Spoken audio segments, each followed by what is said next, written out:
I'm Georgia Alfredas. And I'm Dave Mathews, and this is What's Next Wall Street. So what is What's Next Wall Street? Well, it's a show about trading. It's a show about winning trades.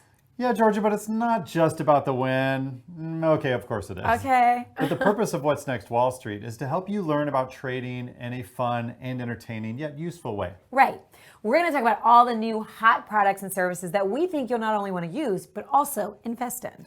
We're going to cover the fundamentals to help you become a more informed trader so that you can target the investment potential of a stock. We'll also have professional instructors here to answer your trading questions and discuss trading trends. Basically, we're going to keep you up to speed on what's next on Wall Street so you can stack those gains. Yeah, and you can email us at WNW@OptionsPlayers.com, or you can hit us up on social media at What's Next Wall Street with questions and comments.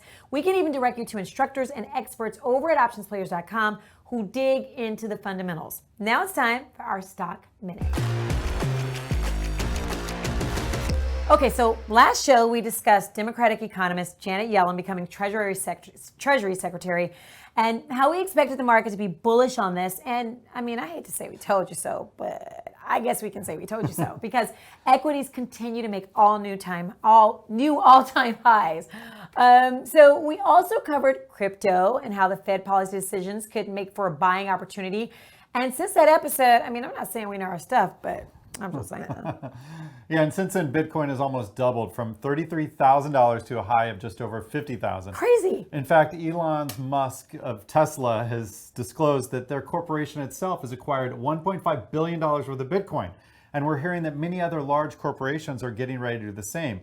Apple's just one of those rumored companies. Crazy. It's funny that he hasn't mentioned if or when he's going to sell it, though. But he did say that it was overpriced right after he bought it. What a crazy man. All right. It's very exciting to cover all this stuff, which in turn helps you stack your gains. Now we're going to talk about that whole Gamestop situation. Oh my gosh. So Dave, everybody was asking me to explain it in layman's terms. And you know me, like I'm the queen of putting things in layman's terms. But for the life of me, I could not explain it at all. So can you? Yeah, so a group of non-professional amateur traders and a Reddit online community board had researched the stocks that are heavily shorted and learned that GameStop was shorted by institutions with more shares than were actually available for trading. They then collaborated and bought up those common shares and options, putting pressure on the short sellers. The shorts then had to cover those shorts and began to sell. Now, the short buyers expected the stock to be lower, and since it was not, they had to cover those shares they did not own with the more expensive shares that the community bought. To make matters worse, there were more shares shorted or effectively borrowed than those available, which determines the term short squeeze. No, you know what defines the term short squeeze? Me. I was a shorty squeeze back in the day. Oh, yeah, I bet. And with that pressure, the perfect storm was brewing. Right. The share price rose higher and faster than ever ultimately idealized, reaching $483 at one point after being worth only $2.57 earlier in the year. I had no idea it went that high. I didn't remember that. So the excitement is good for exposure, but there was a string of events within all of this that created major issues and concerns and even tragedy. You may have heard about the 20-year-old University of Nebraska student Alexander Kearns, who took his own life last June after believing he had lost $730,000 on bad trades. However, a family attorney says Robinhood gave him the wrong information since Kearns had only been trading options, not stocks. So the Kearns family is filing a wrongful death lawsuit against Robinhood. It's just a horrible, tragic story. Yeah, and this is an important lesson for all of us because stocks are generally what people buy. And many times you already hold them in your company's IRA or 401k program. Options, however, are the promise to buy stocks and allow the ability for you to leverage them, meaning you don't have to pay for all that you own at one time. It's just a promise to pay.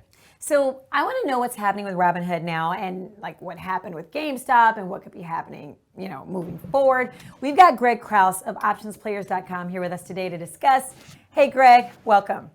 So, hello, Georgia. First, how you doing? Good. Good. Right, I'm great.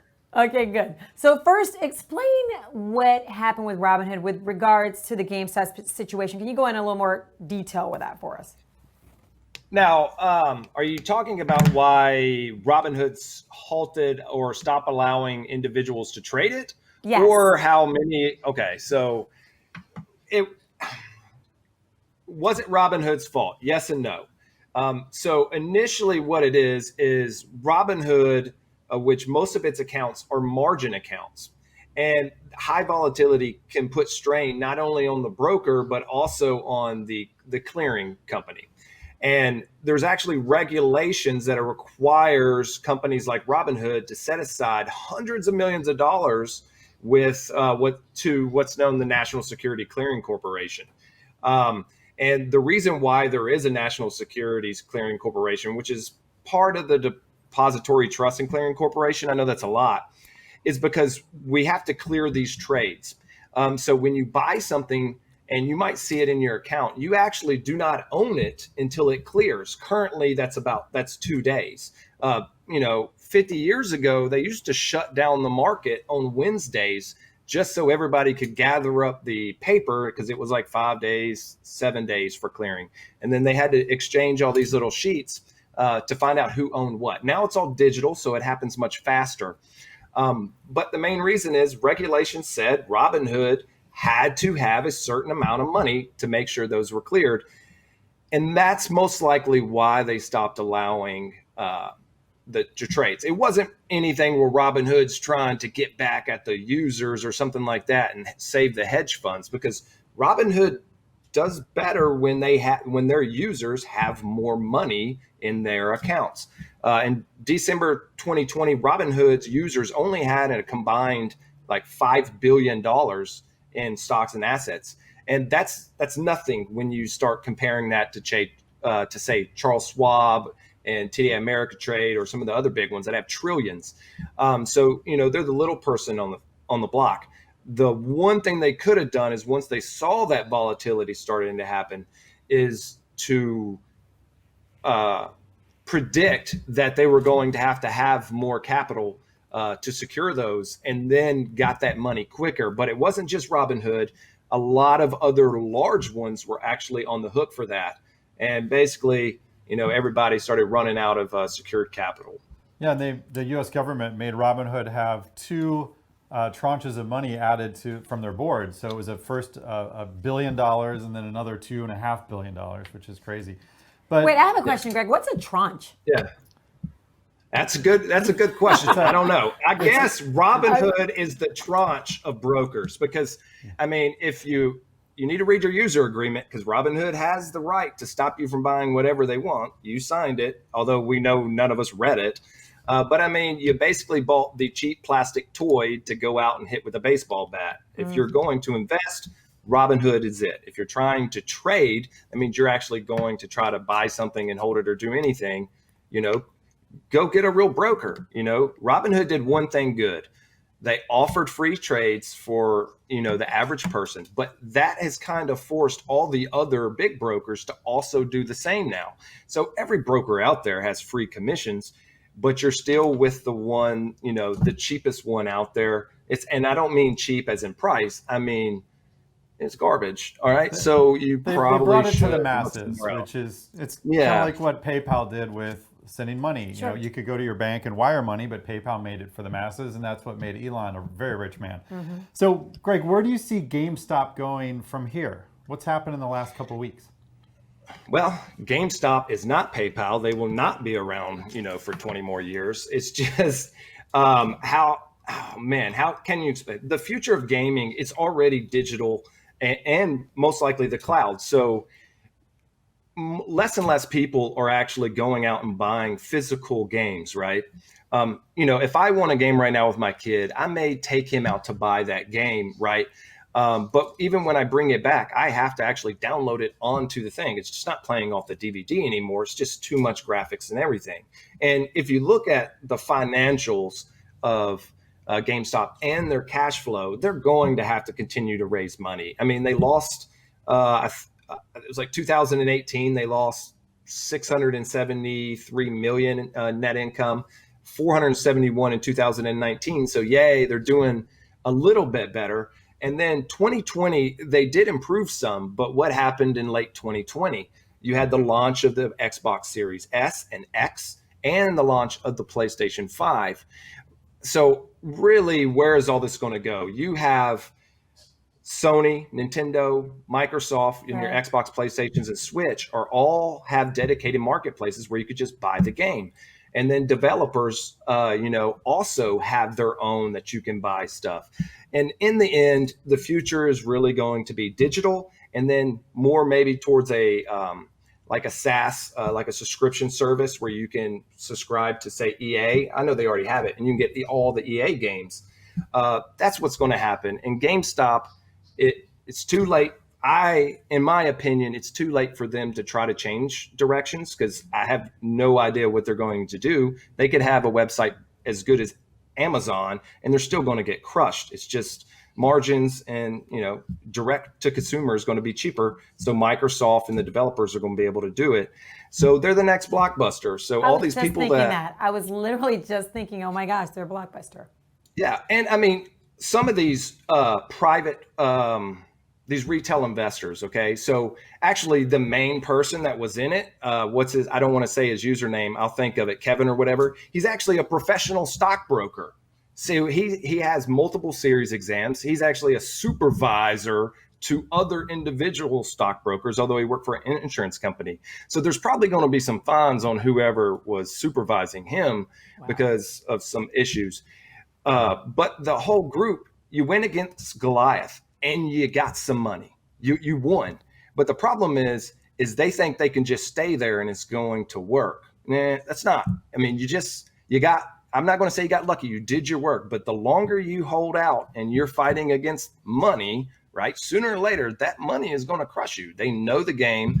They understand it. And the company's going to keep diluting itself until it's zero. So basically, everyone that didn't sell or have a plan to take target prices out, they could re-enter it or whatnot. In the end, they're going to get crushed. And they do not have enough assets to even provide anything to the shareholders. I mean, they have too much debt, too many bondholders. So when they do declare bankruptcy, too many real estate, they have leases, right? Not so much they own a lot, but they have some assets, but too much debt, right? So when it happens, it's all going to the debt holders. So your regular debt, your bondholders are going to get it, and whoever has preferred stock is going to get it. And at the very bottom is going to be shareholders, and that's going to equal zero whenever it happens. Right. There might be one store in 20 years, like the one Blockbuster we still have open, but that I mean. Wow. Thanks, Greg. Tell us how you really feel. No, don't. Stop. Well, thanks, Greg. It's very interesting on how communities can band together to literally move markets like the big boys in Manhattan do. Now, this used to happen on private chat channels on AOL and MSN networks, if you remember those, before the Sarbanes-Oxley regulations, in 2002. Now, remember, if you've got a question or comment for us or Greg, you can hit us up on social media at What's Next Wall Street. Now let's get into this week's viewer emails.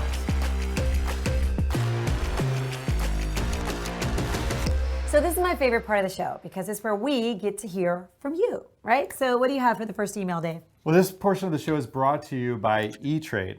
Email number 1 comes to us from Jim in Raleigh, North Carolina, who writes, how much is an acceptable amount that I can start trading and how do I start? Yeah, everybody has that question, right? Yeah. So, Jim, first you're going to need to open a trading account. Now, these days there are many to choose from, including our sponsor for this segment, E-Trade. If you click on the link below, we'll set you up with our dedicated representative, so you can actually have a conversation with a trading expert if you need to. Yeah. Once you create a trading account, you need to determine how much money you want to deposit. Now, this is all about your appetite to win or lose, so it's going to vary between individuals. Now, keep in mind, just because you deposit that money doesn't mean that you need to trade with all those funds at any given time. Generally, people start with at least $2,000 so you can be comfortable in a place of a couple trades without using all your funds at once. Now, this will allow you to see the exciting world of trading and what it could be like. Now, you may even start by opening what's called a paper trading account, which will be using pretend money. Now, this will allow you to see the lay of the land without risking capital. If you ever did this in school, it's the same thing, but you can use an E-Trade login so it seems real and you can get some practice. Yeah. So the next question comes to us from Beth in Toronto. Beth writes, as a beginning trader starting with only $5,000, is options a better investment vehicle? Okay, so the answer to that question depends on your risk tolerance. Options are great since you can be leveraged in for a lot more stock than you may be willing to pay for up front. So if you feel like a ticker is about to move a certain way and you want more exposure than common shares, then yes, options will be really attractive. But wait a minute. As your friendly neighborhood Spider-Man would say, with great power comes great responsibility. In other words, with a greater potential reward comes greater risk. So you need to understand this before making a decision. Exactly right, Georgia. See, this is how it works, Beth. Each option represents the right, but not the obligation to buy or sell its underlying asset or instrument at a specific price on a specific date. Right. So let's say Apple is an example. Apple has a share of roughly $122. If you wanted to open a position of common shares, you would only be able to buy about 40 of those shares. Now with options, you would need to be leveraged, you could be leveraged for literally hundreds of shares with a less cash outlay. In fact, 12 times the leverage of that $5,000. If you'd buy an option, you would, in the case of Apple, believe the stock is increasing in price and buy the leverage of that with the purchase of 5 contracts each with 100 shares in each contract. Believed to be as much as $122.50 in April. Now, the goal of options traders is not to hold them, but sell them quickly to capture the premium of what the market swings and then also limit your exposure too. Yeah. This is one reason why options are becoming increasingly popular as traders start taking control of their investing. Awesome questions, y'all. Keep them coming at WNW@OptionsPlayers.com, or you can hit us up on social media at What's Next Wall Street. You may not be a pro yet, but we want to help get you there. So here's today's What's Next Wall Street pro tip, which is brought to you by OptionsPlayers.com. Options players would like to remind traders that after determining a great trade plan for the day, it's always best to enter a provisional order into your broker account so that you can quickly modify once your target entry's been met. This suggestion saves you time entering the information for the order, and since the perfect entry opportunity can happen at any moment, you may just get that perfect execution you planned for without tipping your hand to the market makers. Okay, Dave, what's up with tech? Well, the big news is the Amazon founder, Jeff Bezos, is leaving day-to-day operations to move to the chairman role. Okay, so didn't Bill Gates do this back in the day as well? Yeah, a lot of CEOs do this so they can pursue other endeavors. It's kind of like calling in rich. No, not sick like we do. Calling in rich. In fact, Gates and Bezos are spending most of their money on philanthropic endeavors these days. This also keeps them out of the line of fire from government scrutiny. So they don't have to worry about showing up in front of Congress to explain workers' rights issues or the demise of small local business owners and retailers. Right. The CEO that Jeff chose to take over isn't a product or online specialist at all, but he's the guy that figured out how to make Amazon's web infrastructure of servers and hardware be utilized by people like you and I. So wait, you're saying I can run Jeff Bezos' computer at home if I want? Well, kind of. You see, Amazon needed so many servers during holiday peak online traffic sales than they did for the rest of the year. These servers, though, would sit idle for around 360 days of the year. So Andy Jassy started a side hustle business inside of Amazon called Web Services. This turned the computers into a utility that you could buy for your own website. This new business idea paid off, and it's now more than half of Amazon's revenue. Unbelievable. Yeah, millions of companies use the global infrastructure of Amazon to host their own applications and websites. So putting the guy who won this new business that Amazon already needed for their own website, that was a strategic bet at their future revenue. So let's get some more insight into this. Greg at OptionsPlayers.com, lead instructor at OptionsPlayers.com is here. So Greg, tell us what you think about Amazon. What are your thoughts? Well, Amazon's the big boy when it comes to e-commerce. Anything online retail, they own the market share, and it's not even close. Now, that's in the United States. Now, if you go globally, Alibaba dwarfs it. I mean, it's, I think, almost 2.5 times the amount of revenue or sales are sold there. But Amazon is not just an e-commerce. I think Dave mentioned their e-commerce does not bring in the majority of their profit. That's AWS and all the other 40 companies that they own. You have their smart home devices. And I think they'll continue to grow there. But I think the biggest thing where Amazon is going to win that often gets overlooked by, or at least by a lot of retail investors when I talk to them, it's the logistics, right? They say logistics wins wars. Logistics made Apple what it is today. And I mean, they are a fulfillment monster when more stuff is going to direct to consumer because it improves margins. I mean, it's cheaper almost just to give it to Amazon and let them hold it and then ship it for you than it is to purchase somewhere to hold that inventory and then actually ship it yourself. So they have basically become the best logistics department, however you want to say that money can buy for most companies, or especially small businesses. So in the long run, they're going to do great. Now, on the chart, that might show a different thing, because just because we think a company is doing great or a company is going the way of Blockbuster like GME, it doesn't always reflect in the price. Either, I don't want to call it manipulation, but it's kind of just like a cyclic thing where things go up, things go down, but the overall trend holds true. So if I pull up a chart real quick, and I'm going to keep it simple for y'all. Let me throw this up, switch over to my desktop. All right, so if you look right here, I just have moving averages. So if you're new to trading and you want to look at technical analysis, because if you look at fundamentals, you probably need to know more about finance. So let's talk about technical analysis. Moving averages are very simple because they're basically squiggly trend lines, right? And that gives you a entry and possible exit targets that you can make a plan on and stick to, instead of just trading off your emotions. Now, you have these right here. If you see this blue one's going to be the 200 simple moving average, which a lot of people actually use as the bottom, where you want to see it recover if it gets there. So it's already down below that on the daily. So this is something to watch off. If it does not get back above that, Amazon could drop even more. If you look at this little squiggly line, this is one of the things I kind of teach on option players, and this is the daily, so it's adjusted a little bit than what I call the sauce. But when this crosses, this is when you're looking to find touches on that green line to actually go bearish on that play. So when this little 13 crosses, well, it's not 13, it's the T line, actually, it's an 8 EMA, crosses this 200, that may make it even go faster. So where would that target be? The trend is your friend is the easiest way. So for newer traders, just think about connecting the dots. So if you go down here to say this one right here, well, that is not a line. I am sorry. Let me click on a trend line over here real quick. Drawings. And we just draw a line. Well, sooner or later, it will draw a line for me. There we go. And really what I'm looking to try to do is connect as many of these bottoms together where it looks like it's making a trend, where it's touching.